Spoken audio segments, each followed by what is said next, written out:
O Lord of hosts, be with us, for we have none other help in times of adversity but Thee. O Lord of hosts, have mercy on us. Now, related to anti-Semitism, how many of you guys saw that the Catholic woman just got ousted of Trump's Religious Liberty Council? So this woman right here, I'm going to play the video. So Carrie Prejean Boiler has been removed from President Trump's Religious Liberty Commission after sounding off against Zionism. Now, what did she must have said something really bad, right? She must have said really offensive stuff for her to be kicked off as a traditional Catholic woman, to be kicked off the Religious Liberty Commission. I mean, this must be bad. I'm almost scared to even show it. What the heck did she say? Stop carelessly labeling people anti-Semites. Catholic Christianity does not in any way require you to embrace Zionism as a fulfilled prophecy. So what I've heard today is that if you don't support Zionism, you are an anti-Semite. I'm a Catholic, and Catholics do not embrace Zionism, just so you know. So are all Catholics anti-Semites, according to you? As I said, anti-Zionism. So just to be clear, are Catholics anti-Semite? I'm going to interrupt the discussion. Our committee is focused on religious liberty taken from all people. Right, but we're talking about a foreign nation, so I want to be clear on what the definition of anti-Semitism is. If I don't support the political state of Israel, am I an anti-Semite? Yes or no? They already answered, asked and answered. According to you on the record, yes? I don't agree with that, because as a Catholic, I don't agree that the new modern state of Israel has any biblical prophecy meaning at all. So that's my stance, and I'm Catholic. Stop care. Wow, so what did she do that offended the entire Trump administration and every Jewish organization online? If you saw the fallout the next day, of course, Laura Loomer sort of leading the charge in all the other prominent Zionist accounts.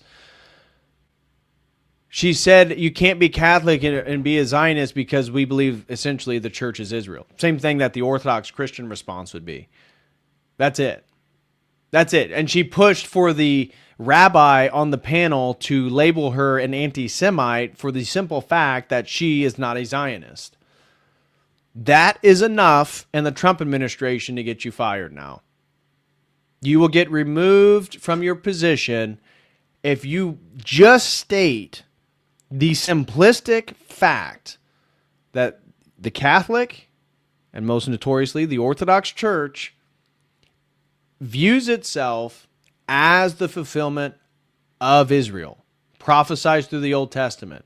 And once fulfilled, there is no place for a counterfeit Israel, because Israel has gone from political and military kingdom to a spiritual kingdom in the church, right? It has transcended its physical limits. But what Zionism argues is that that has not been fulfilled, and that Israel will still continue to be tied to the world through a military leader, a political leader that will rule the world from Jerusalem, a la the Antichrist of Christianity. So what we're seeing here is the full recognition, finally, in a prominent space within the Trump administration, that a traditional Christian worldview is actually the antithesis of the Jewish Zionist eschatological orientation. That these are actually directly opposing worldviews when it comes to the movement of history from this point forward, and what the project of Israel is versus how the church sees itself in relation to that. Now, unfortunately for her, the Catholic Church tells her that she actually cannot evangelize to Jews. The Catholic Church tells her that Jews and Catholics, despite believing in the Holy Trinity, worship the same God, which couldn't be the case if we believe God was incarnate and he then was killed, his humanity was killed, and then he ascended, and we believe that that is God in the flesh, then we do not worship the same God. It's pretty, you really don't have to be a logic professor to grab this argument. And we're seeing that the Trump administration is directly in opposition to this. It's just a fact. And so her response after she got removed was, "Thank you for all the love and support I've received. I will continue to stand against Zionist supremacy in America. I'm a proud Catholic. I in no way will be forced to embrace Zionism as a fulfillment of biblical prophecy. I'm a free American, not a slave to a foreign nation." Good for her. And what do you see as the first comment? Laura Loomer, Larry himself. Nobody asked you to be a Zionist. They asked you to not use a religious hearing to harass every Jew on the panel as you said Israel doesn't have a right to exist and showed up wearing a Palestinian flag. Is that what she did? Sounded like all she did was say, I'm a Catholic and I can't be a Zionist because I'm a Catholic. But that means to the Zionist that you don't believe Israel has a right to exist. Look, I'm not a Zionist. I want no money to go to Israel. If Israel is able to defend itself and maintain its land in the face of the Islamic nations in the Middle East, then good for it. I don't care.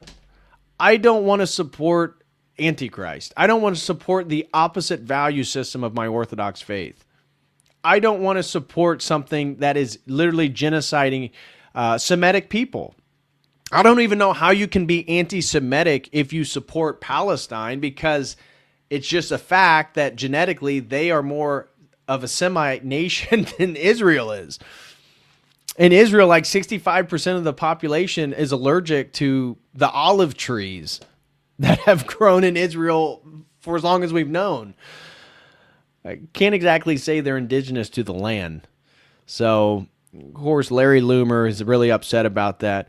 You want to be a victim so badly. What type of Catholic attacks Miss Erica Kirk and amplifies Candace's lies that Erica was involved in her husband's assassination? Stop using religion as a shield to be a horrible person.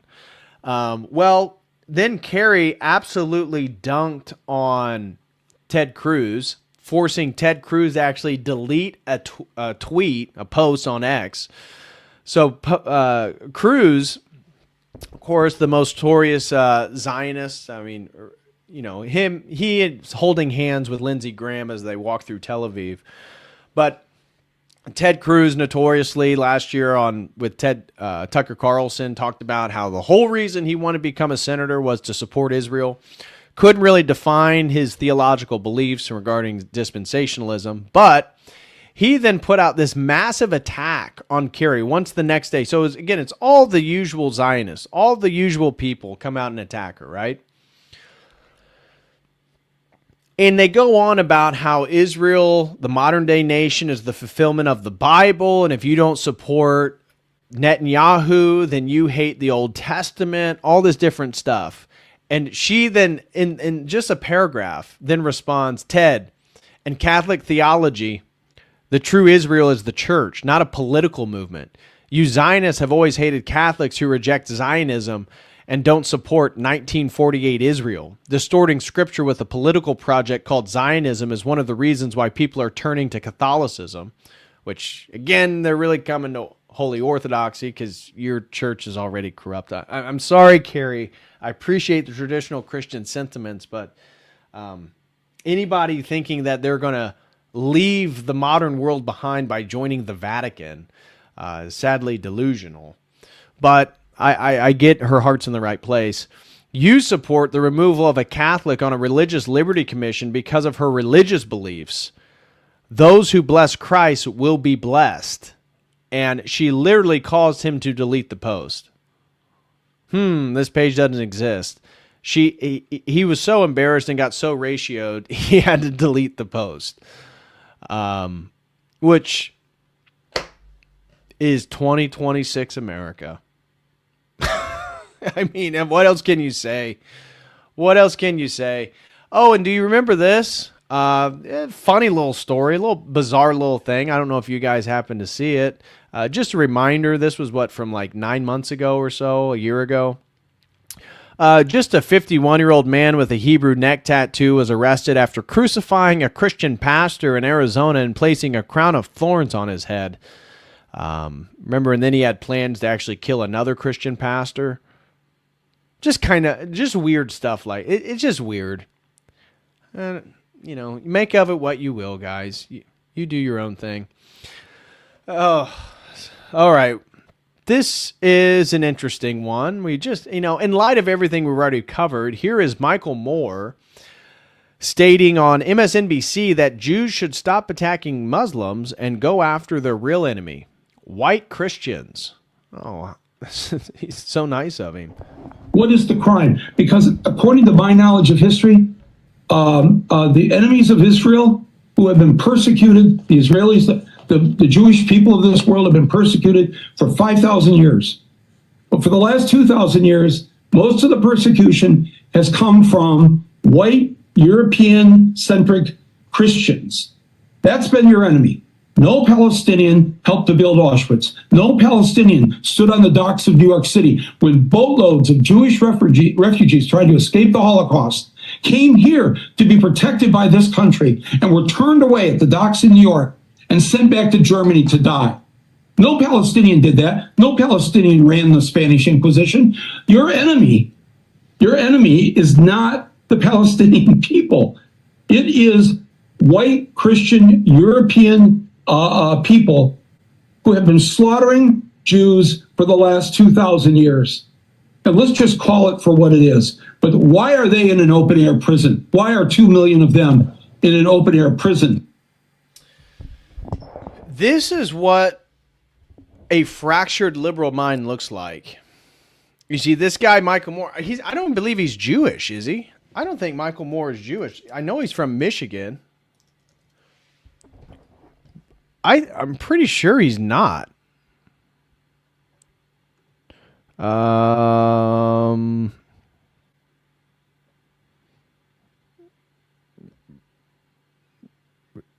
Yeah, he was raised in a Catholic home. Now he's a prominent atheist now, but he's not even Jewish. This is just a man lost in the liberal worldview, right? And so what is he doing? He can't stand the fact that there's all this criticism of Israel. So he's a Zionist, but he also supports Palestine. And how do you bridge those two irreconcilable groups, that you support Israel, but you want to protect the Palestinians? Naturally, it's white Christian Americans that are the enemy. It's white Christian Americans that are responsible for World War II. What? What is this guy talking about? So he's an atheist, he's a Zionist, but he wants to support Palestine because he's a leftist, but he can't denounce Israel because he's a Zionist. And so it's white American conservative Christians that are to blame. We've killed everybody in history. What? How does anybody get there? Like, it's a total fractured psyche. This guy is living in a delusion. America couldn't even function, first of all. If we were all replaced, this country would just fall apart. It couldn't even fully function. Unbelievable. I thought that was hilarious that a self-hating liberal white man somehow blames white Christians in America for every major modern catastrophe and the killing and the genociding of everyone, but can't condemn the Jews for what they're doing against the Palestinians because he's both a Zionist and a massive left-wing liberal. And he looks like Rosie O'Donnell. I think this is what happens when you look in the mirror and you can't tell if your name is Rosie or it's Michael. This is a recognition of something that we already knew. So how many of you guys mentioned, we covered it months ago, all the fires that were going on in Patagonia, in Argentina, in Chile? Well, immediately upon those fires releasing, we were getting reports out of Argentina. Again, all this stuff was in Spanish. I mentioned it during stream. I think I covered just a brief portion of it, but a lot of it was unverified. And local Argentinians were claiming that there was Israeli Jews that were starting all the forest fires to burn down the forest. And it was burning up people's homes and property, a la what happened in Hawaii, a la what happened in LA, how all of a sudden people's property gets destroyed, and then a larger entity, usually the government or a major private entity, begins to allocate all that property. Well, interestingly enough, the massive Zionist Milei, the president of Argentina, the anarcho-capitalist that then literally is a sobbing mess every time he goes to the Wailing Wall, he takes it very serious. When he hears the Wailing Wall, he literally begins to wail. That Milei passed a law a year ago that actually allows this to occur. Again, I don't know the exact details or some of the legalese in it, but it insinuates that if property is destroyed through wildfire in Argentina, essentially goes back on the market and can be purchased. And then in conjunction, he allowed outside non-national entities, non-domestic entities, non-Argentinian private citizens or companies or public companies to purchase the land, which there is a law forbidding. So if property was destroyed, there was a law that prevented another nation or group of people outside Argentina to then purchase it. Well, he eliminated that regulation and then allowed those same people to purchase that property once it was destroyed. A year later, all the locals are claiming that Israelis then are burning up the forest. And now we have an official response. Our official response from Argentina. Argentina exposes Israel takeover plan and the government is in on it. Manuel Adorni, the Argentine presidential spokesman, just blew the lid on the secret Israeli operation. Israelis are starting huge fires in Argentina to exploit a loophole recently placed by the Zionist government into Argentinian law.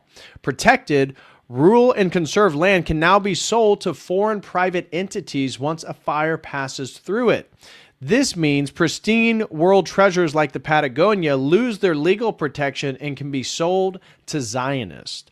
And here he's actually stating it. En cuanto a tierras rurales, se libera la compra por parte de privados extranjeros.